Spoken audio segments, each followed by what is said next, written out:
Sebuah arena biliar dan kafe di Jalan Sugiono, Kota Yogyakarta terbakar diduga akibat korsleting.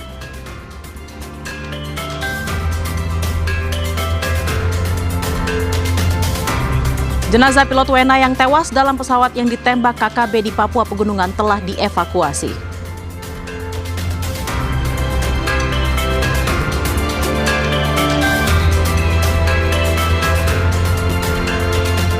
Asap putih pekat masih mengepul di hari keempat kebakaran TPA Jatiwaringin, Kabupaten Tangerang, Banten.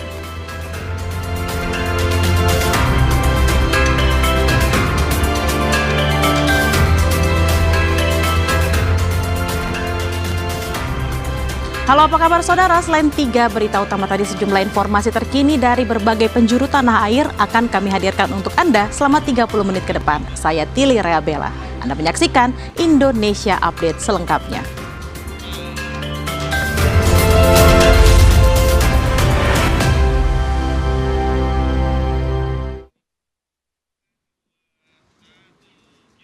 Kita ke informasi pertama, saudara. Sebuah arena biliar dan kafe di Jalan Sugiono, Kota Yogyakarta terbakar pada Jumat pagi.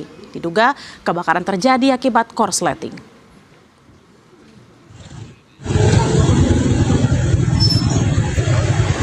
Iki ya? Telepon damkar biar telepon. Kobaran api dan asap pekat membuat warga di sekitar lokasi panik.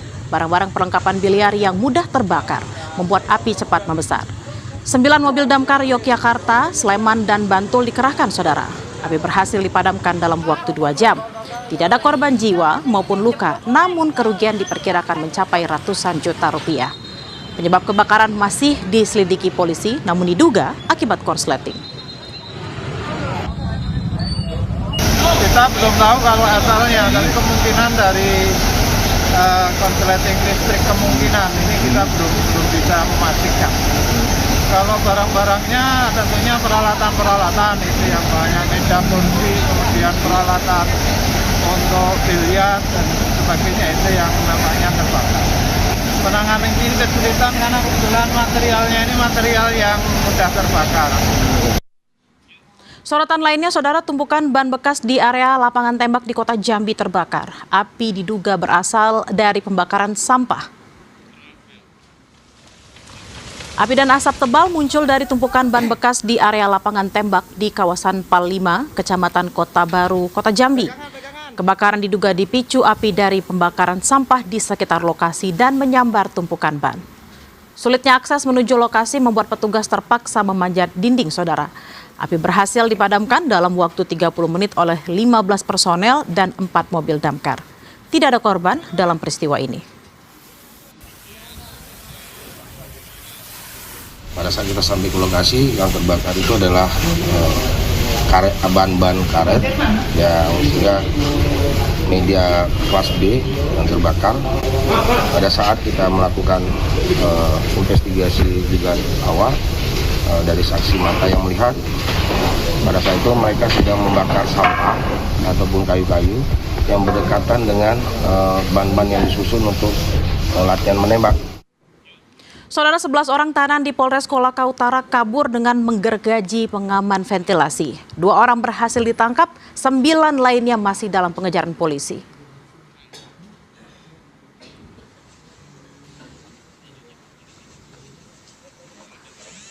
Inilah detik-detik saat salah seorang tahanan kabur berhasil ditangkap di wilayah pegunungan Desa Simbula, Kecamatan Lasusua, Kabupaten Kolaka Utara. Beberapa jam kemudian, polisi kembali menangkap 1 lagi tahanan di wilayah Kecamatan Ranteangin. Saat ini personel Polres Kolaka Utara masih mengejar 9 tahanan lainnya yang kabur dari sel tahanan pada 1 Juli lalu. Sebelumnya, para tahanan melarikan diri dengan menggergaji besi pengaman ventilasi sel tahanan. Polisi telah melakukan pengepungan di batas-batas wilayah Kolaka Utara. Diyakini seluruh tahanan yang kabur masih berada di Kabupaten Kolaka Utara. Jadi tahanan berhasil melarikan diri itu dari ventilasi jemuran dan terjadi di pukul 3.30 pada saat sholat subuh. Jadi sehingga saat ini masih kita melakukan pencarian tapi posisi sudah terkepung dan para tersangka masih berada di Kolaka Utara. Kita bergeser ke Padang, saudara. Diduga hilang kendali, sebuah truk terjun ke jurang sedalam 70 meter di Sitinjau Lawi, Kota Padang, Sumatera Barat. Proses evakuasi dilakukan selama 3 jam dari dalam jurang terhadap sopir truk yang meninggal di lokasi.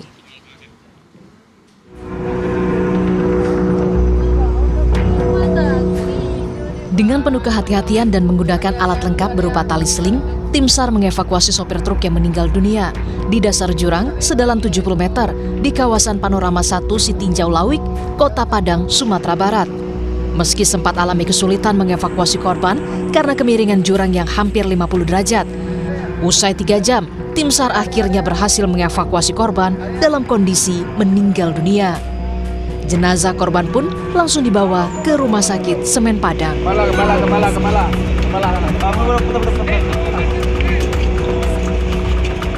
kemiringan kurang lebih dalam kondisi 50 derajat. Dalam kedalaman yang bisa kita capai saat ini kurang lebih 70 meter hingga ke lokasi.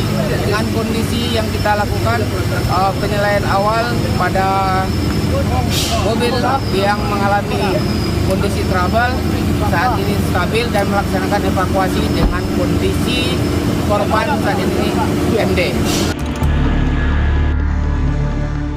Sebelumnya, kecelakaan tunggal ini terjadi saat truk melaju dari arah Solok menuju Padang. Diduga hilang kendali, truk kemudian terjun ke dalam jurang di kawasan Panorama 1. Rio Johannes, Kompas TV, Padang, Sumatera Barat.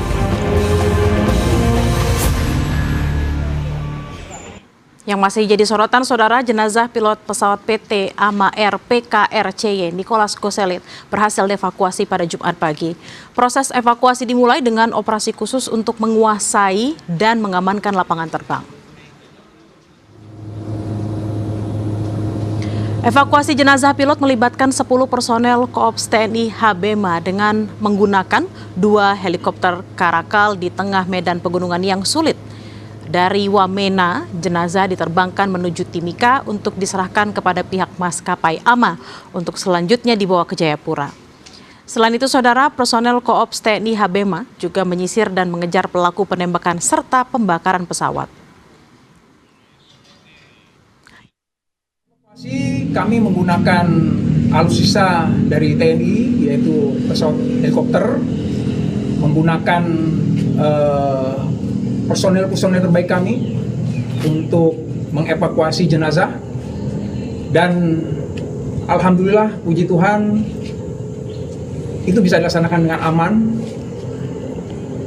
dengan baik. Kondisi jenazah ya memang ada beberapa luka, nanti secara detail akan dilihat oleh tim kesehatan, tapi masih kondisi baik. Koordinasi dengan pihak maskapai dan atas permintaan keluarga, memang jenazah ini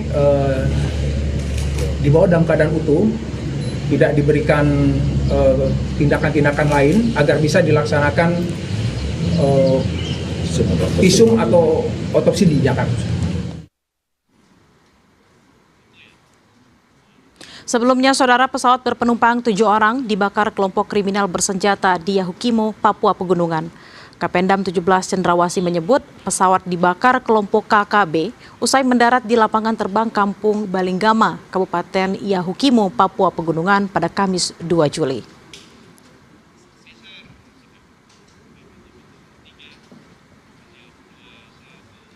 Informasi usai jeda, saudara, asap putih pekat masih mengepul di hari keempat kebakaran TPA Jati Waringin, Kabupaten Tangerang, Banten. Sejumlah strategi digunakan demi memaksimalkan proses pemadaman.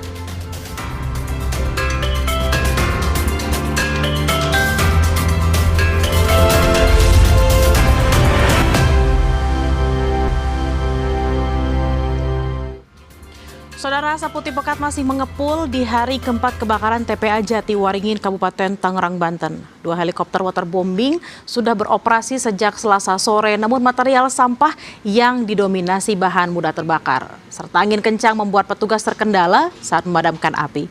Berikut laporan jurnalis Kompas TV Tesalonika Ajeng dan juru kamera Aufara Farid. Beginilah situasi terkini 4 hari kebakaran telah melanda di TPA Jatiwaringin, Kabupaten Tangerang, Banten. Sederet upaya pemadaman api masih dilakukan sejak hari pertama demi memadamkan api yang memang masih menyala hingga hari ini. Di darat, petugas pemadam kebakaran berusaha untuk menembus akses ke dalam TPA, ke dalam tumpukan sampah ini untuk dapat menemukan titik-titik api yang harus dipadamkan. Selain dari petugas di darat, BNPB juga telah mengerahkan 2 unit helikopter waterbombing untuk mempercepat proses pemadaman sekaligus juga pendinginan kebakaran di TPA Jatiwaringin ini.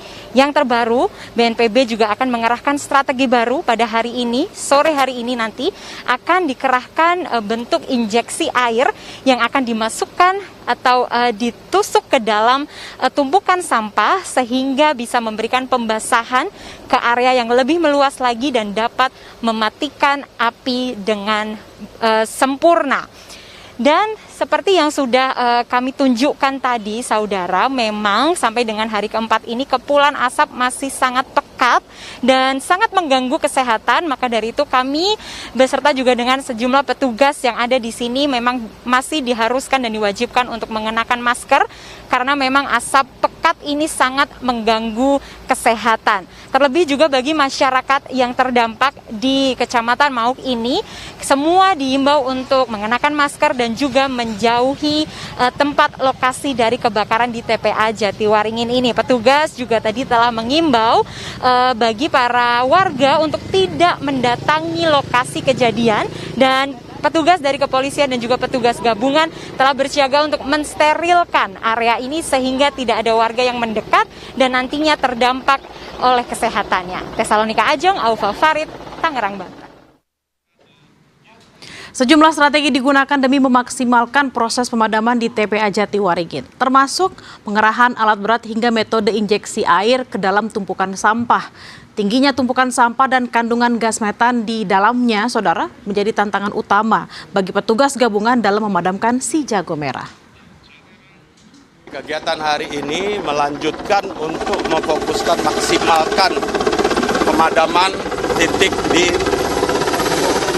TPA Jatiwaringin Komplek ini. Ya. Kurang lebih udah berjalan 4 hari dengan ini kami dari BNPB, dari lingkungan hidup, dari TNI Polri, pemerintah daerah, dari kehutanan, juga sudah bersatu padu di lokasi ini. Jadi dari BNPB sudah mengerahkan 2 unit heli waterbombing yang sampai saat ini rekan-rekan sudah bisa lihat aktivitasnya, termasuk juga damkar. Ya, ini alat berat di belakang ini pun juga dari kemarin 2 hari yang lalu sudah melakukan penerobosan. Jadi tempat-tempat yang tidak bisa diakses untuk kendaraan damkar, nah itu dibuka jalannya di belakang kita ini sehingga untuk pemadaman bisa lebih maksimal. Dibantu sama dari udara, termasuk juga nanti ada dari kawan dari ke Manggala Agni. Ada sistem injek nanti sistemnya, jadi ditusukkan ke ini ya Pak Haryanto ya, ke dalam tumpukan sampah itu.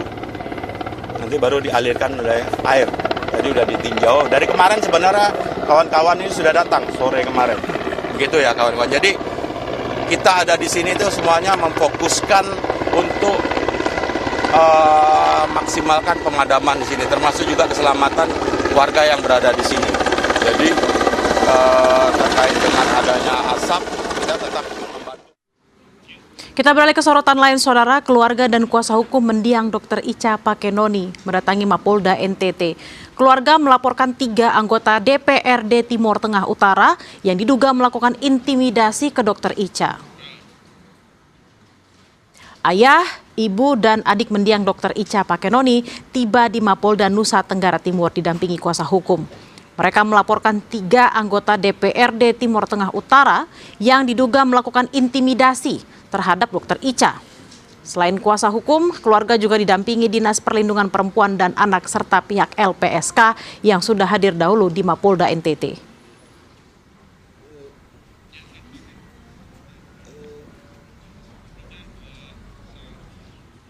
Saudara, Direktorat Reserse PPA dan PPO Polda NTT membentuk tim Joint Investigation atau tim bersama untuk mengusut kasus kematian Dr. Icha Pakenoni.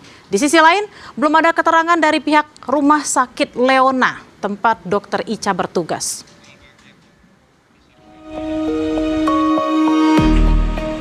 Kasus meninggalnya Dr. Elisa Prinsilia Utami Pakenoni atau Dr. Icha terus diusut polisi.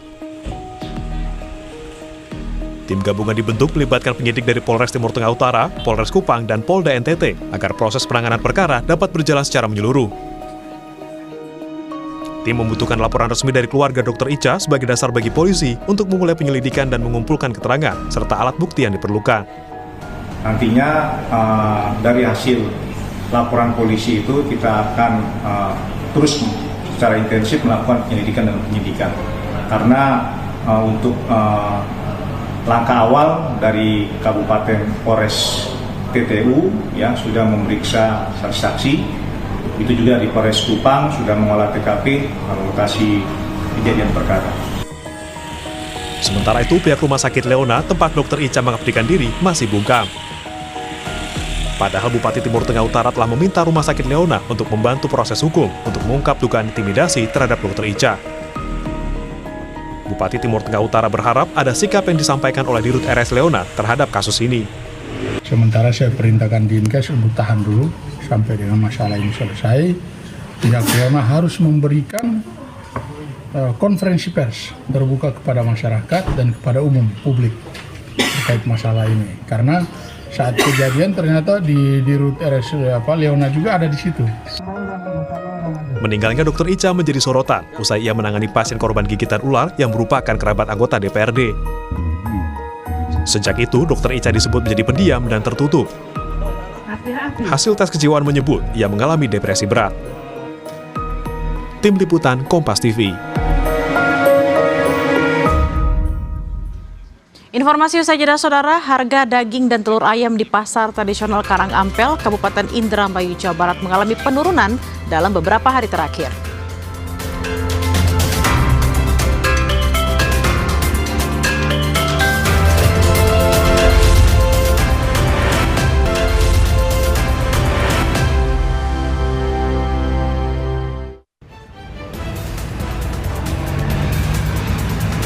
Sebuah mobil mewah mengalami kecelakaan di ruas tol dalam kota Kuningan, Jakarta Selatan. Mobil ringsek dan rusak parah, sementara pengemudi dilaporkan mengalami luka ringan.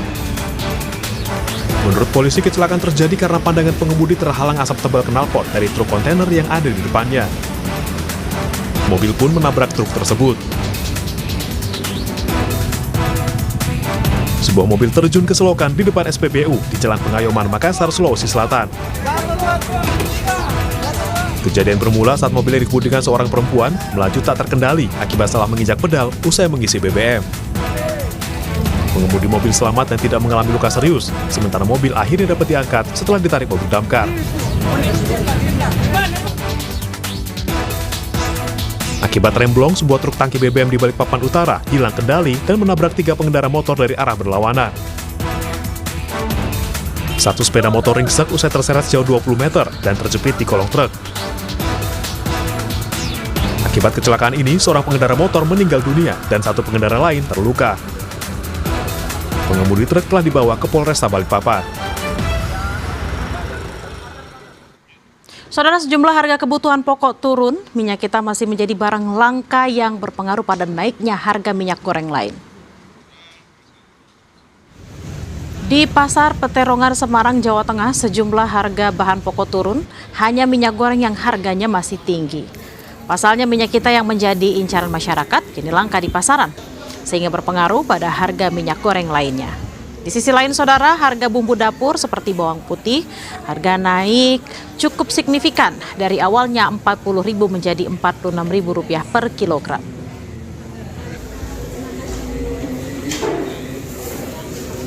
Bawang putih dari harga berapa? Dari harga 40 ke 45. Kenaikan yang lainnya mungkin Bu, atau harga sembako yang lagi langka dan harganya memang stabil tinggi apa? Untuk bulan ini tidak ada. Kalau yang lagi dicari-cari masyarakat tapi jarang ada apa Bu? Minyak kita. Minyak kita segini ya? Ya. Kalau harga minyak lainnya? Stabil mahal. di berapa itu? Di harga Sanko 1 liter 23.500, Rizky 800 mili itu 19.000. Sementara itu harga daging dan telur ayam di pasar tradisional Karangampel Kabupaten Indramayu Jawa Barat mengalami penurunan dalam beberapa hari terakhir. Saat ini daging ayam dijual sekitar Rp25.000 hingga Rp27.000 per kilogram.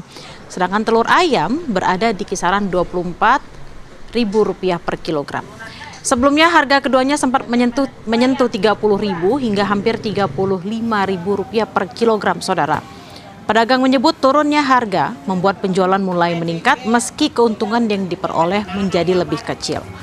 Di sisi lain, penurunan harga ini disambut positif oleh warga. Mereka berharap harga daging dan telur ayam tetap stabil agar mudah dijangkau masyarakat.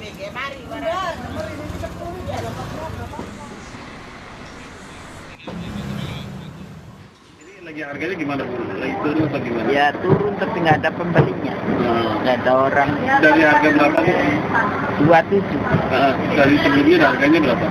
30 ke atas. Sekarang 27.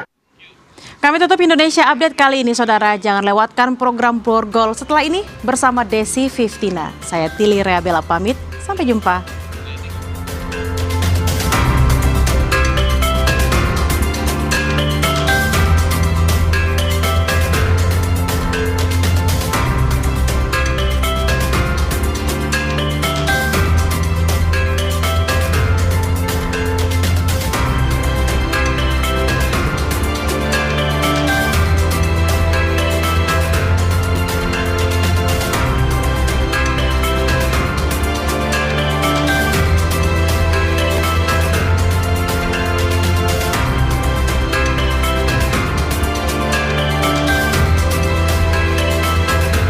Pembangunan berkelanjutan adalah tanggung jawab kita bersama.